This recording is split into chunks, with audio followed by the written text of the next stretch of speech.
Hi everyone, this is Annindita and I'm back with another video. And today's video is about how positive thinking can be disastrous for you. Yes, you heard that right. I'm talking about how positive thinking can actually be disastrous for you.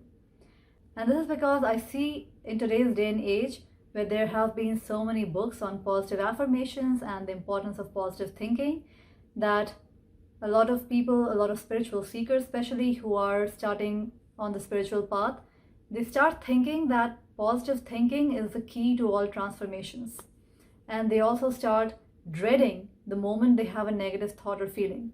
They feel that they immediately need to push that negative thought or feeling away in fear that they might attract something negative. A lot of people are under this misunderstanding that positive thinking means just giving lip service, saying positive words like affirmations, writing down affirmations, saying nice things, and just putting a happy face when inside you are feeling sad or depressed or anxious. But positive thinking, when you are just using it as lip service or just as a happy sticker on a sad face, it doesn't work.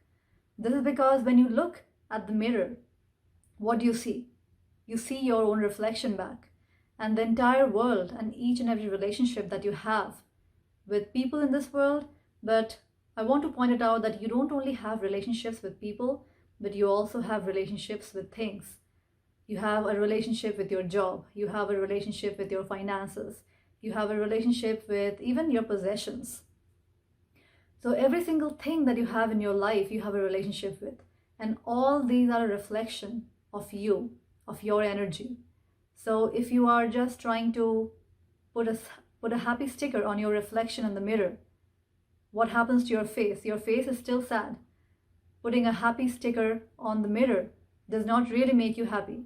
If you are wounded, where do you need to apply the medications? Do you need to apply the medications on yourself or on the mirror? Not on your reflection. You need to apply it on yourself. So positive thinking, when it is done from that place of misunderstanding, that no matter what is going on, you just ignore everything and you just smile and pretend that everything is well and good, that often backfires and that often doesn't work. Again, there are sayings like fake it till you make it, and maybe it works for some people in certain situations, but that's not really how the universe works, because the universe is not listening to your words. The universe is listening to you vibrationally. The universe is picking up on your energy. Your words might be full of gratitude, but if the energy is not backing up those words, the universe is not going to give to you what you are trying to accomplish by just using nice sounding words. And often in certain societies where feeling sad or acknowledging that you are depressed or angry or anxious is not considered good, maybe in certain families it's not considered good to talk about your feelings, or it's not good to talk about negative feelings especially, then people just develop this outside facade that they always have for the world, that no matter what is going on in your life, but you always pretend that everything is well and good. And that is also not helpful. You might think that fake it till you make it. You'll keep on smiling till you actually become happy. And sure, there is a connection between your physiology and your emotions. I'm not denying that there is no connection. In fact, that is one of the things that even Tony Robbins teaches, and a lot of other spiritual teachers talk about changing your physiology too. When you are feeling depressed, when you're feeling angry, irritable, do some deep breathing, change your body language, sit up straight, stand straight, breathe deeply, and look at yourself in the mirror and smile for like a few minutes. And immediately as your physiology changes, your body's chemical also starts reacting to that change in physiology. That definitely helps. But what I'm talking about is just writing affirmations and saying nice sounding things, but not feeling any of that thing.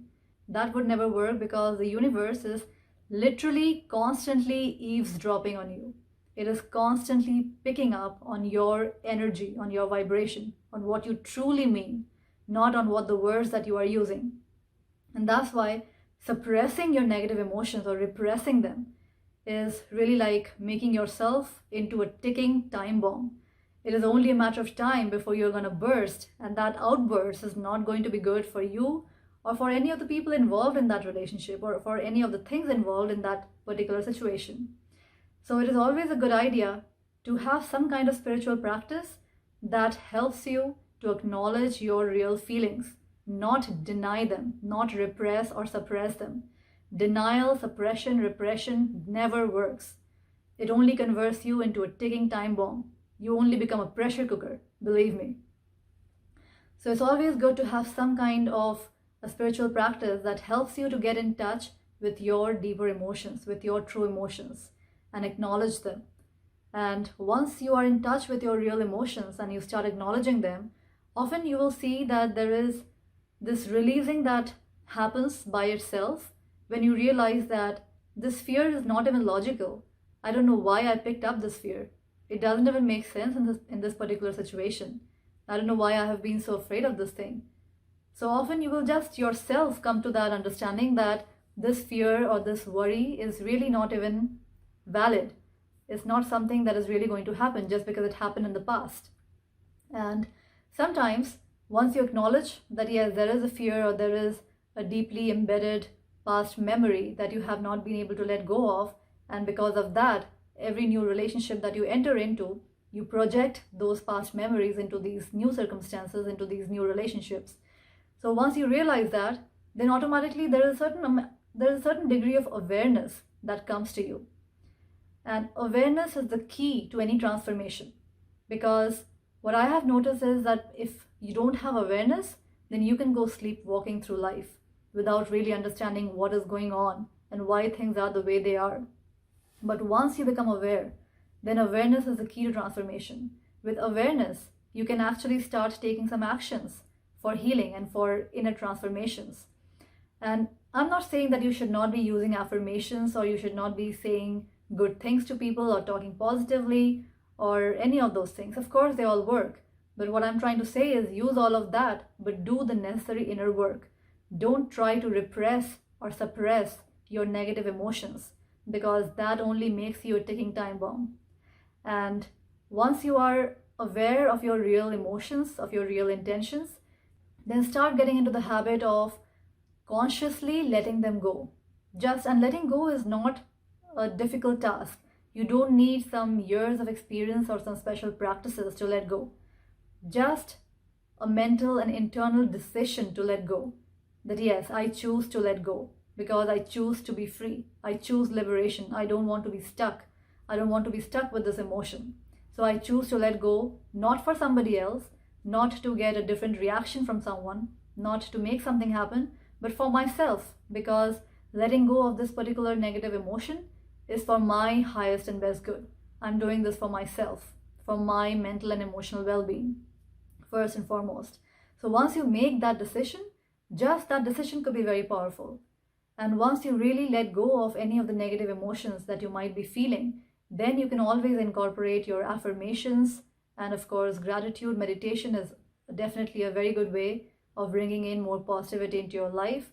But without the real work of letting go of all the baggage that you might have accumulated, we all go through life with various experiences and we all have our own mental and emotional baggage.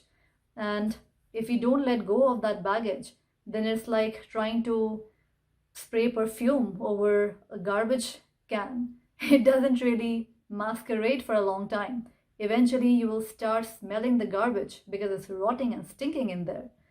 So it's best to throw away the garbage and then spray the room freshener or the perfume. So I hope this video made sense. If you like this video, then like it, subscribe to my channel and share it with your friends and family, and leave your comments. Bye for now.